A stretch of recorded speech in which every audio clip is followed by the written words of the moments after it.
Oi, gente! Sejam bem-vindos a mais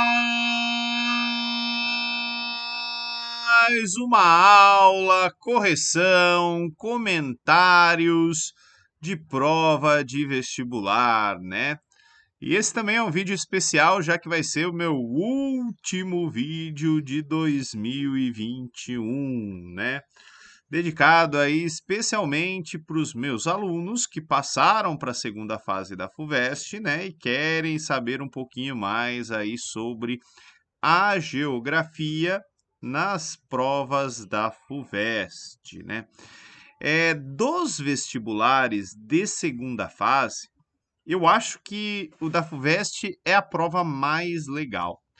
Então, vocês vão ver aí as questões, a maioria delas tem letra A, letra B, letra C, e em todas elas não sempre vai ter alguma coisa fácil, né, que é para os alunos não zerarem, né? Então, assim, isso é o mais importante sempre, né? Identificar aquilo que é muito fácil, né, e não cometer erros naquilo que é muito fácil. Lembrem-se também, né, de respostas curtas, objetivas, né, e de usar bastante o rascunho, né? Escreva primeiro no rascunho, dá um tempo, depois, né, antes de passar limpo, você olha para aquilo que você escreveu, lê aquilo que você escreveu, lê a pergunta, vê se faz sentido, né? E aí é que você finalmente passa limpo, né? Então, é isso. Vamos lá, vamos dar uma olhadinha aí na prova de geografia. Então, vamos lá. Então, aqui, né, página inicial, aqui já tem algumas informações, ó, são 6 questões de geografia, né? Daí a gente vai ter que rodar bastante, né? Olha aqui o formato, né? Mesmo que não seja a prova de geografia, né? Geralmente A, B e C, né? 2 questões por página e aí, ó, a resposta final aqui num espaço sem pauta, né? Isso é bem legal para desenhar gráfico, enfim. Daí vamos lá, vamos descendo.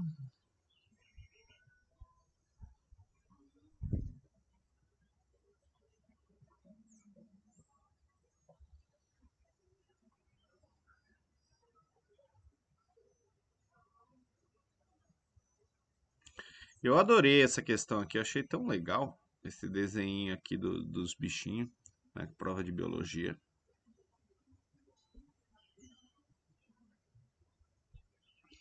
Aqui, ó, também na prova de biologia tem uma questão, né, sobre o trigo e não sei o quê, sobre ele ter sido, né, domesticado pelo ser humano. E aqui, né, ele fala sobre seleção artificial em que ela se diferencia da seleção natural. Em geografia a gente fala disso quando fala de agricultura, né? Mas chegamos aqui à prova de geografia. Então são 6 questões, ó, sempre nesse padrão, né? 2 questões por página, né? Algumas, ó, que nem essa daqui, que seria a questão 3, né? Você vai ter que localizar alguma coisa no gráfico. Então ele reproduz aqui, ó, na folha de resposta um gráfico para você poder localizar, tá? Eu recortei essas questões e pus tudo no Word, né? Para ficar um pouquinho mais fácil aí para a gente ler as questões, né? E fazer as respostas aí juntos. Então vamos lá.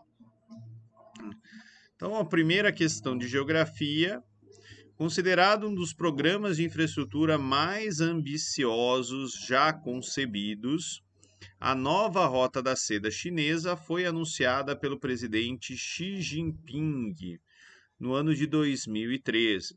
O programa inclui diversos projetos de desenvolvimento e investimento e envolve regiões da Ásia, Europa, África e América Latina.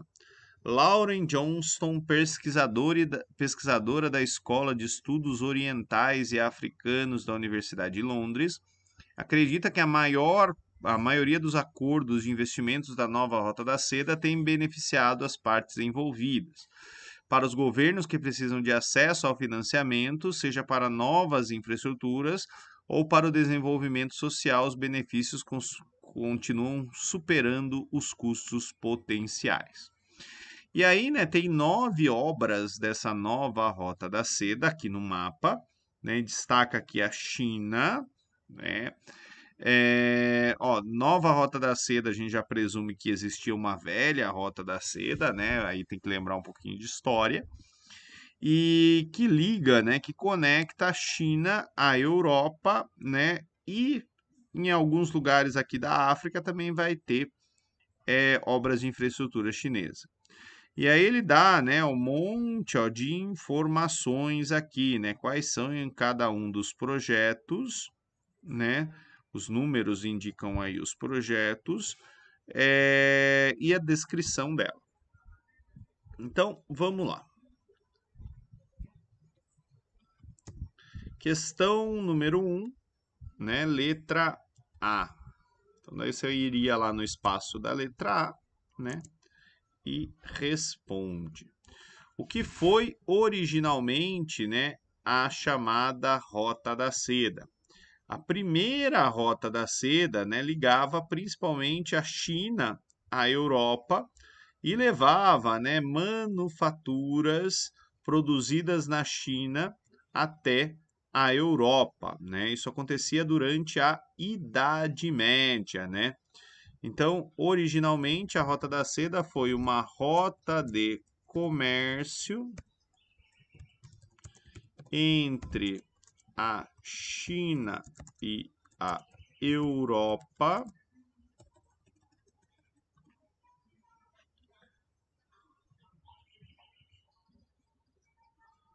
rota de comércio entre a China e a Europa, que funcionou de maneira ativa durante a Idade Média. Letra B, né? Cite e explique um objetivo econômico da China com a implementação desse projeto. Ó, a gente vai ter dinheiro chinês sendo aplicado, né, em obras nesses países, né? Então, assim, o objetivo econômico da China, né, é aumentar as vias de acesso pela qual seus produtos, né, vão chegar no mercado europeu, no mercado africano, em lugares estratégicos ali para os chineses. Lembrem-se, ó, que a China ela só tem litoral aqui no Pacífico, né? Então, assim, para o produto de barco sair aqui e chegar na Europa é mais complicado. Então, a ideia dos chineses é garantir vias, né, alternativas para os seus produtos serem escoados. Esse ano aconteceu um monte de treta falando do submarino nuclear da Austrália, né? Agora estão falando, no momento que eu estou gravando esse vídeo aqui, dia 18 de dezembro, né, dos países meio que darem um jeitinho para que Taiwan tenha submarinos nucleares, né? Então a China tem um grande medo aqui, ó, de ter que enfrentar uma guerra nessa região. Então, ter rotas alternativas garante, né, a chegada de matéria-prima e o escoamento dos produtos industrializados chineses. Então, objetivo econômico, né, seria aumentar as possibilidades para o escoamento de produtos chineses para os principais mercados consumidores. E aí, letra C, ele escolhe 3 obras, né? Um impacto econômico negativo e um positivo em apenas um desses projetos. Então tem aqui, ó, o número 2, que é o do Laos, o número 7, que é esse do Paquistão, né? E o Djibouti, aqui na África. Bem, vamos lá. Então, o aluno pode escolher só um, tá? Não precisa fazer de todos. É até melhor que você não faça, porque a chance de errar é grande, né? Mas, ó, ele quer um impacto econômico negativo. Se a gente for olhar, por exemplo, a ferrovia do Laos, Laos é um país muito pobre, né? Então, o impacto econômico disso é... Vou por aqui, ó, 2. Ferrovia do Laos, né?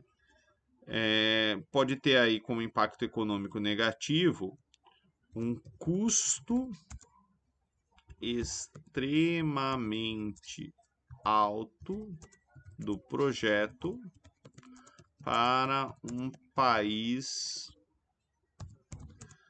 tão pobre. E depois ele quer um impacto social positivo, né? O impacto social positivo, no caso aí da ferrovia do Laos, tem a ver.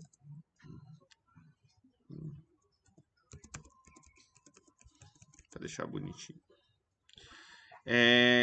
Bem, vai ser uma obra de infraestrutura importante, então vai melhorar a infraestrutura local, que atualmente, por ser um país pobre, a gente pode dizer é precária.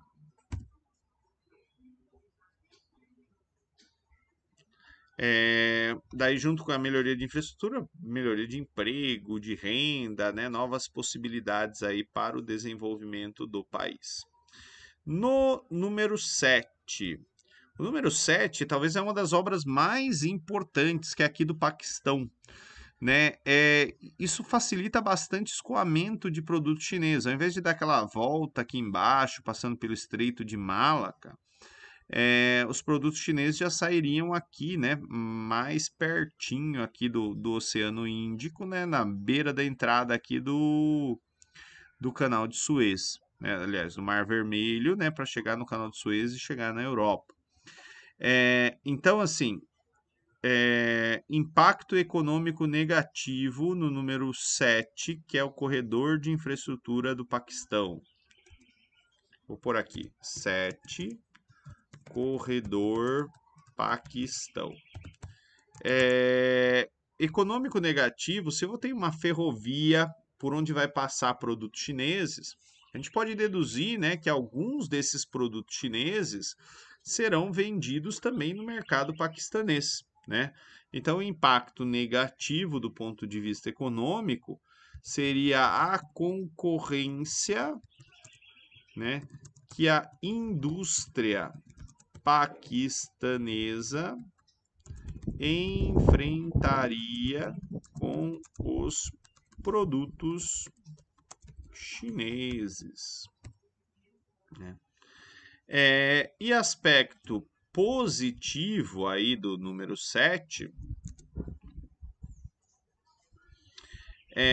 social positivo, seria, né, também a melhoria da infraestrutura,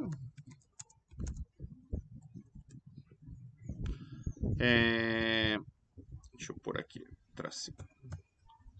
Como eu coloquei melhoria da infraestrutura, eu não vou repetir isso, né? Mas, assim, possibilidades de geração de emprego e renda durante as obras e posteriormente no setor logístico, né? E o último é o número 8, Ferrovia Etiópia-Djibouti.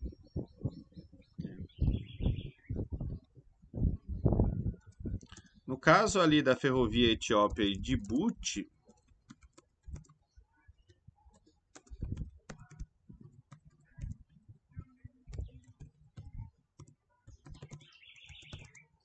a gente vai ter algumas outras características, mas ela é um pouquinho parecida aqui com a questão do Laos, né? Então, o impacto negativo é o custo, né, elevado do projeto que pode impactar as contas dos países, né? E o aspecto social, né, estaria nas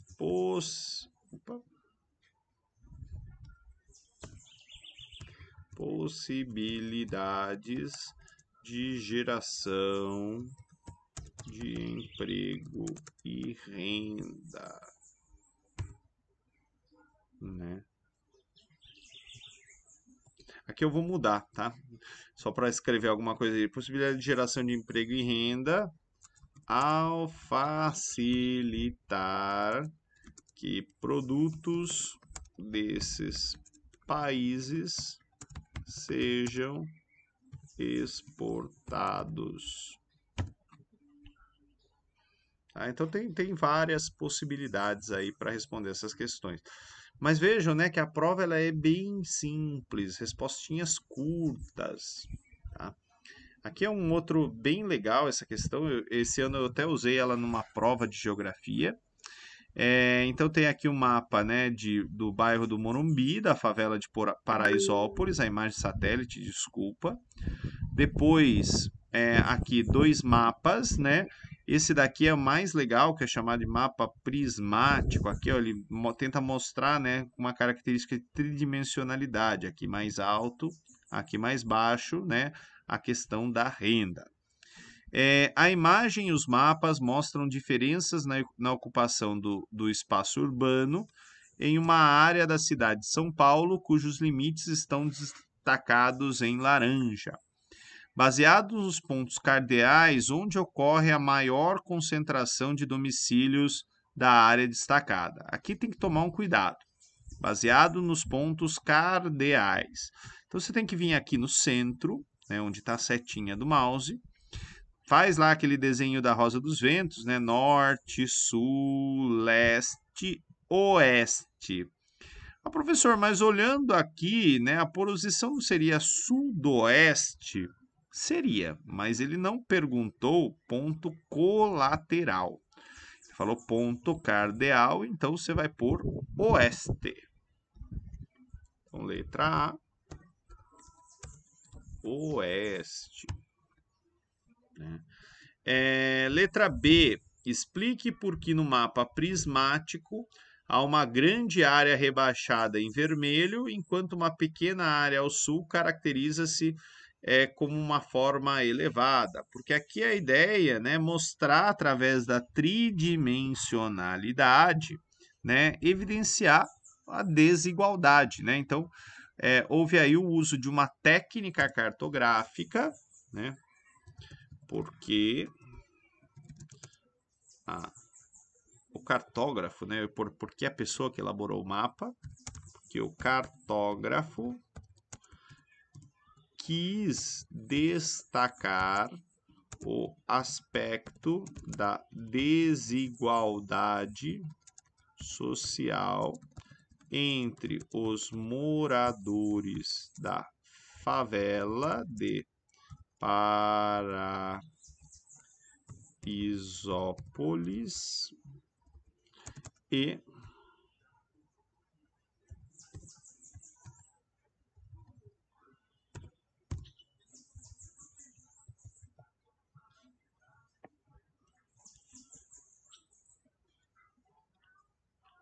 moradores do bairro do Morumbi,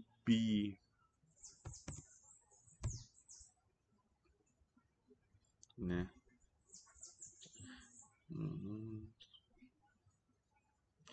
E aí, na letra C, né, cite 2 problemas de infraestrutura presentes na área rebaixada em vermelho. Bem, se aqui é uma favela, ó, pessoa pobre pra caramba, a gente pode colocar problemas que são clássicos, né? Desemprego, falta de serviços públicos essenciais. Pode por aqui, coleta de lixo, saneamento, transporte, educação e saúde. Respondido. Questão 3. Tem aqui um texto, né? Para diversos cientistas da atualidade, as modificações provocadas no planeta pelas atividades humanas nos últimos séculos são irreversíveis e justificariam a criação de um novo tempo geológico denominado Antropoceno. Neste, haveria mudanças significativas na superfície, na atmosfera, na quantidade e na distribuição dos seres vivos no globo. No entanto, ao longo da história geológica da Terra, em especial no Fanerozoico, já ocorreram grandes reduções do número de espécies em episódios chamados de extinções em massa. Um desses episódios ocorreu, por exemplo, né, ocorreu no final da Era Mesozoica, há 65 milhões de anos, e fez desaparecer os dinossauros. Então tem aqui um gráfico, né, das maiores extinções, porcentagem de espécies extintas, e cada vez que ele está aqui, ó, perto do topo, foi uma grande extinção em massa. Na figura da folha de resposta, indique por meio de um círculo o pico de extinção dos dinossauros.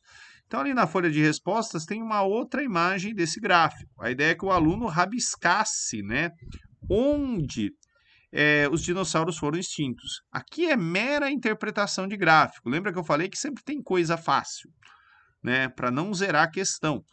Então, ó, 65 milhões de anos, vem aqui, procura, né, o gráfico, né, aqui, ó, metade, 50 milhões de anos, 65 daria mais ou menos em cima disso daqui. Então, eu vim aqui, ó, opa, deixa eu copiar aqui, ó, a imagem, vou lá no Paint, faço um círculo, vou fazer em azul, né, porque na prova todo mundo estaria usando aí caneta azul, né?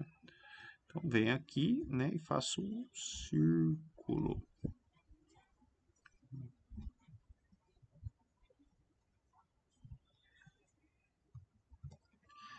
Então, aqui, ó, é a resposta da letra A.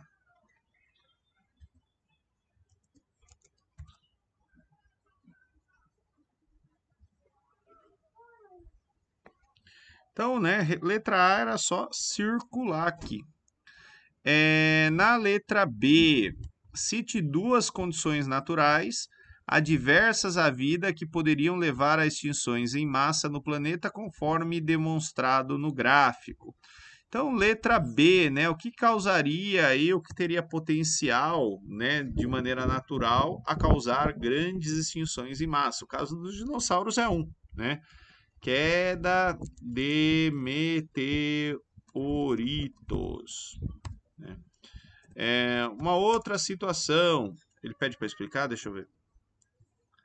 Não, ele só pede para citar. Erupções vulcânicas.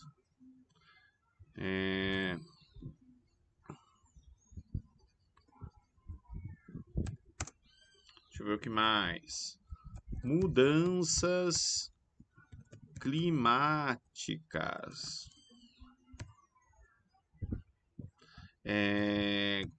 Dentro das mudanças climáticas, né, eu podia pôr glaciações. E aí, na letra C de cebola, Explique uma evidência na superfície terrestre e uma na atmosfera que colabora para a proposição do antropoceno como tempo geológico. Bem, assim, os tempos geológicos ou eras geológicas, eles são determinados, né, por características que a gente encontra hoje nas rochas que se formaram num determinado momento há milhões ou bilhões de anos atrás. E através do estudo dessas rochas, a gente consegue saber como o planeta, né, ele era num determinado período.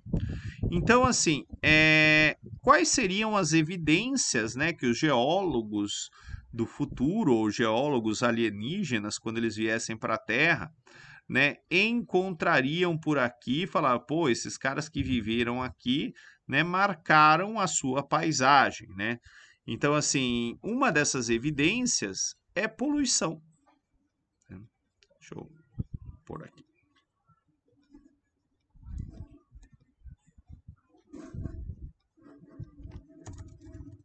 Deixar bem longe que vai ficar mais fácil. Então, uma dessas evidências é... Ele pede para explicar? Deixa eu ver. Explique, né? Então, por exemplo, né? Poluição, né? Produzida pelas atividades humanas e depositada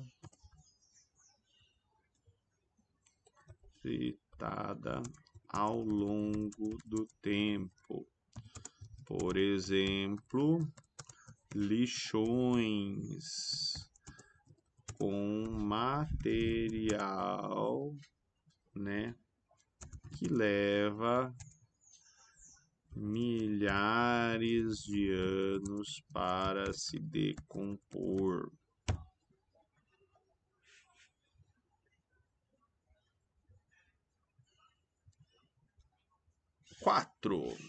Agosto de 2020 mostrou-se favorável à geração de energia eólica no Brasil. Em uma mesma semana, o Operador Nacional do Sistema Elétrico registrou 3 recordes de geração média de energia.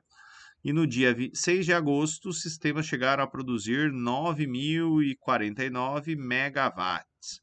Esse montante é suficiente para abastecer 94,4% da demanda elétrica de todos os estados da região Nordeste. Sobre a produção de energia eólica, responda, né? Qual é o elemento do clima que dá origem à energia eólica? Resposta simples e objetiva. Vento. Acabou. Letra B. Explique um aspecto ambiental positivo, né?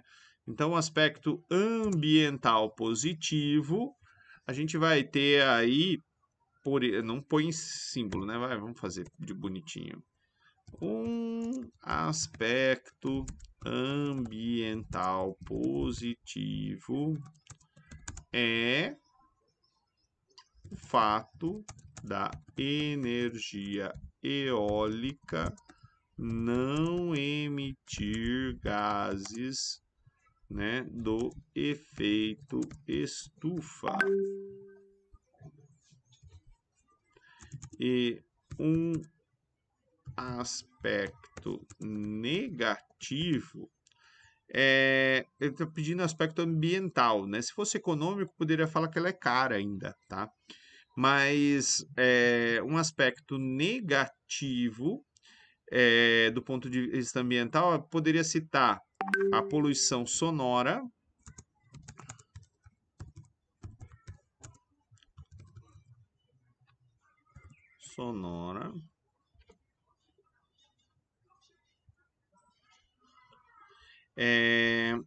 que vai prejudicar populações que vivem próximas.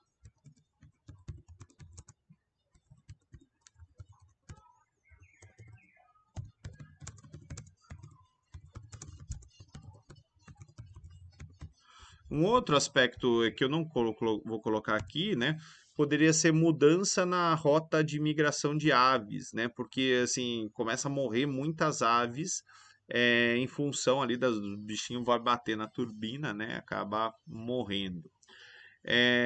Além do barulho, além dessa questão da migração de aves, a gente pode ter também, né, a questão da paisagem, da poluição cênica, né?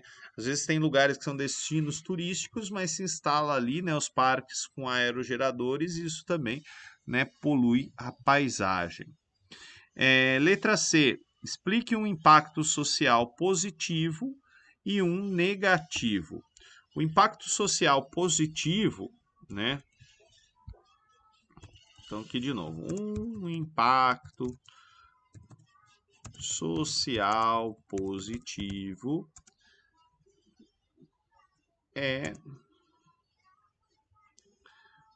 o da segurança e disponibilidade energética para as populações locais.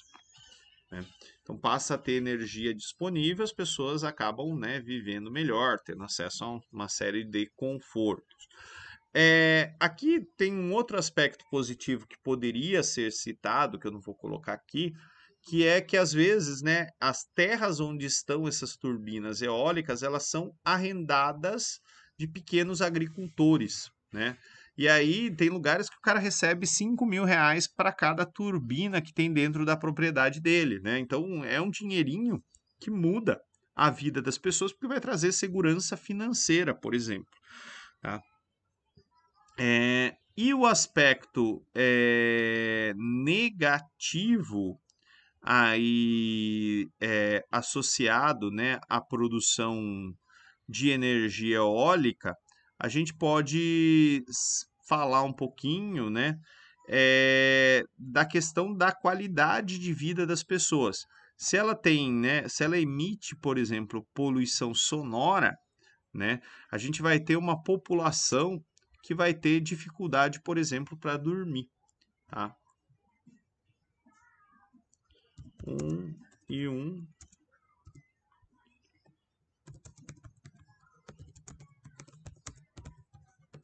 motivo está ligado à poluição sonora que vai prejudicar a qualidade do sono e causar problemas de saúde para a população local.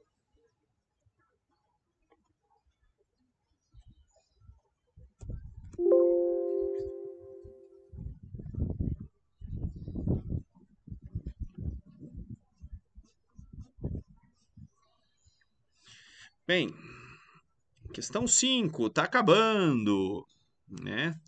Tem aqui, né, nos estados de Rondônia, Mato Grosso, Tocantins, Pará e Maranhão, algumas áreas classificadas como cerrados são, na verdade, partes da floresta amazônica, e em outras ocorre o inverso.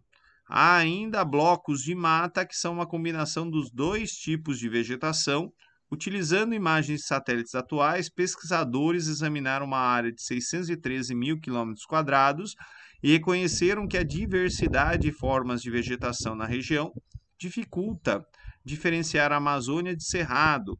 Mostraram também que o limite é mais sinuoso e complexo do que os definidos anteriormente, em 70 e 1985. Como resultado, identificaram-se 151 áreas de cerrado, em áreas anteriormente classificadas como Amazônia e 152 mil quilômetros quadrados de áreas de transição, principalmente no Cerrado. Essas áreas de transição com os dois tipos de vegetação podem se estender por até 250 quilômetros de um lado ou de outro da linha atual. Então tem aqui, né, as áreas de transição Cerrado-Amazônia, né? Aqui em cima Amazônia, aqui embaixo Cerrado. Letra A, né? Com base aí no conceito do texto, né? Deixa eu fazer o seguinte. Aí. qual é o conceito biogeográfico, né? Opa.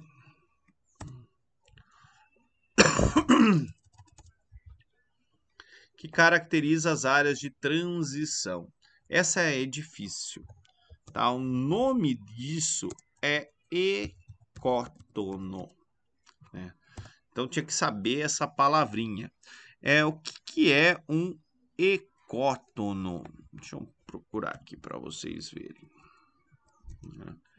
Tem uma figurinha que ela é muito legal. Aqui, ó.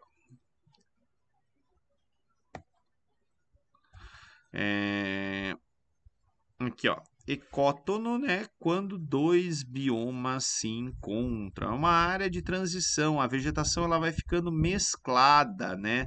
Nessas áreas de ecótonos. Deixa eu ver aqui. Tinha uma figura aqui, ó. Esse também é legal.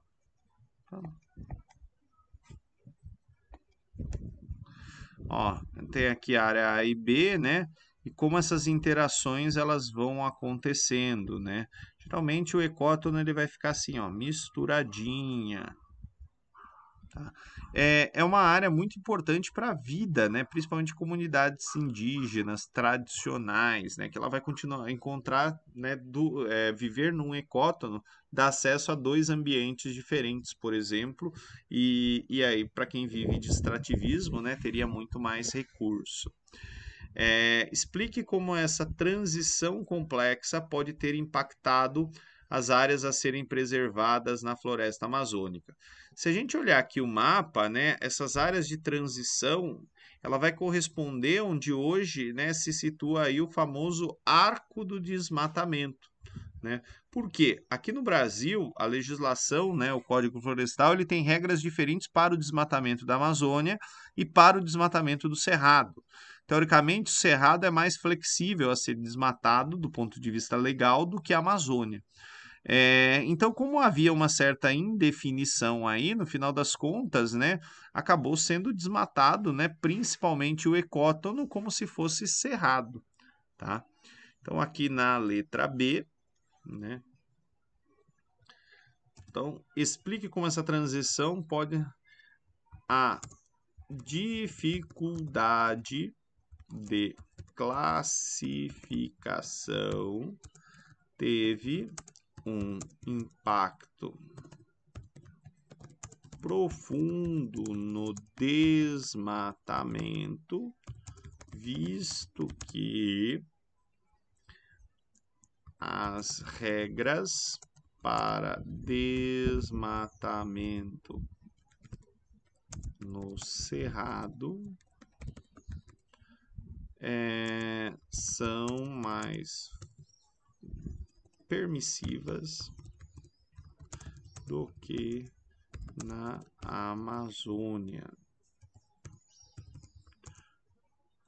Fato que transformou essa região no famoso arco do desmatamento, né? Então aqui, ó, a dificuldade aí, ó, assim, o arco do desmatamento é o meu exemplo, tá? Só que não ficou claro nessa resposta. Olhando aqui, né, eu falo, pô, será que o cara que vai ler vai entender? Né? Eu entendo que é o exemplo, mas talvez o cara não entenda, então eu vou reescrever. A dificuldade de classificação teve impacto profundo no desmatamento, visto que a regra para o desmatamento cerrado são mais permissivas do que na Amazônia. Fato é que transformou essa região no famoso arco do desmatamento, que é o exemplo mais comum desse impacto. Não ficou lá grandes coisas escritas, né? Mas eu precisava deixar claro que eu citei aqui o exemplo. Letra B. Acabei de responder, letra C. Os limites entre os biomas brasileiros, vistos a partir dos mapas produzidos entre 70 e 85, apresentam diferenças quando comparados com a cartografia dos limites atuais. Descreva a tecnologia utilizada em cada um dos momentos para a produção cartográfica. Então, 1975 até 80,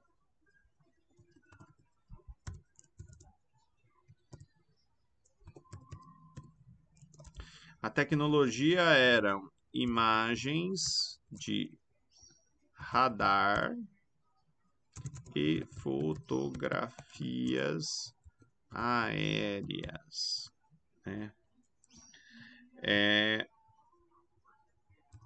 Hoje a gente usa, né? A gente usa imagens de satélites com sensores variados e, além disso, né? Vamos começar pelo começo aqui. GPS, né, que é a questão do posicionamento para marcar lugar. Imagens de satélites com sensores variados e sistemas de informação geográfica, né, que são programas de computador que analisam com detalhes essas imagens, produzindo assim mapas com melhor resolução e precisão.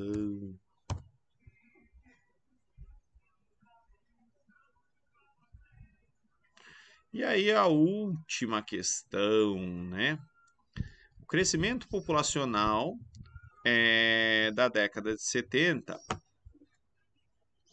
Deixa eu pegar aqui.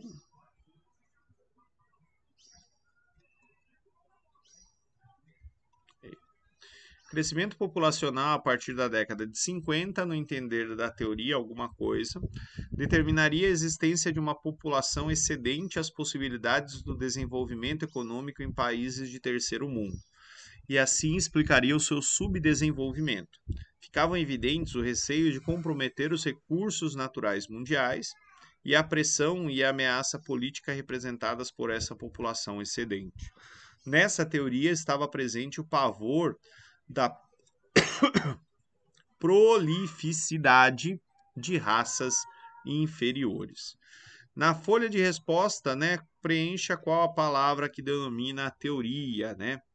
Então, teorias populacionais, né? Como que chama essa teoria, né?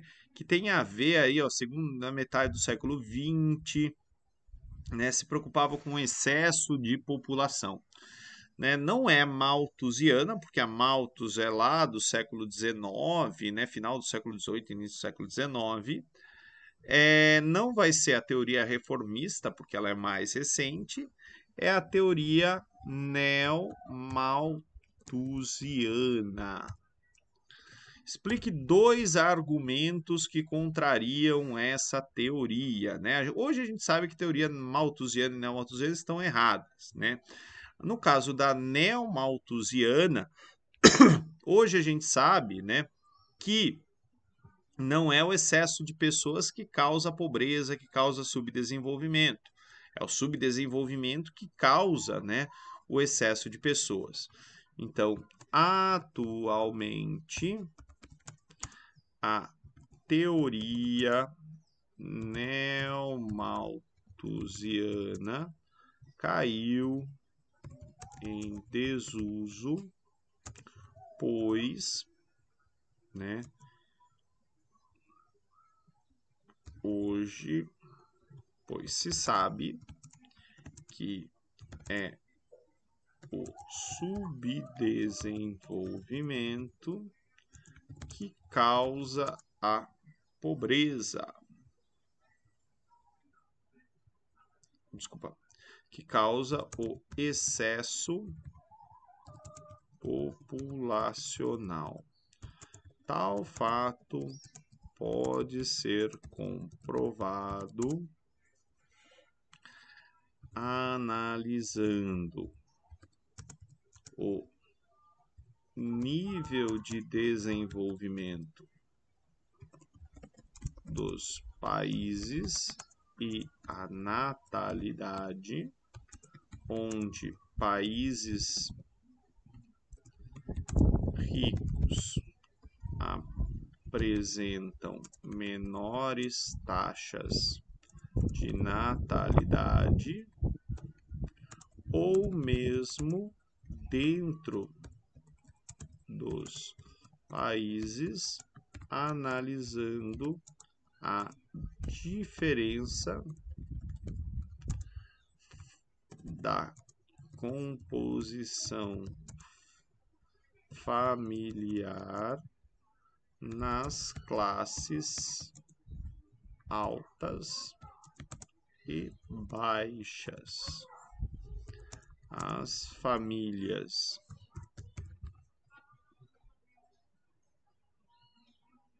já que as famílias de maior renda possuem menos filhos, embora poderiam sustentar um número maior deles. E as famílias mais pobres possuem um número maior. Aqui eu fiz uma respostona. Cite e explique uma política social influenciada por essa teoria. Acho que o melhor exemplo de política neomalthusiana que todo mundo lembra é a política do filho único da China, que estabelecia que os casais cidades só poderiam ter um único filho. Se você quiser ser mais preciso, né? Poderia falar, essa política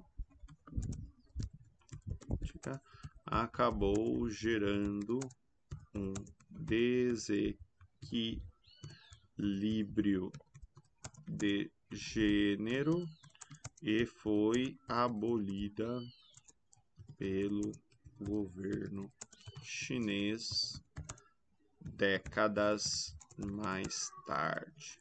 Aqui só desequilíbrio de gênero, porque no caso da China, né, eles optavam por ter filhos e não filhas, né?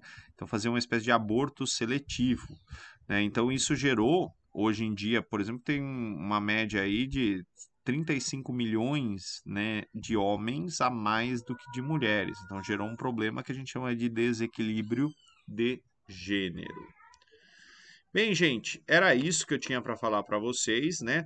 Cuidado com o tempo, vocês viram que eu levei aqui, ó, quase 50 minutos, né, para resolver todas essas questões. Deixa eu voltar aqui. Mas, né, é uma prova bem legal aí de ser feita. Era isso, muito obrigado, tchau, tchau e boas férias.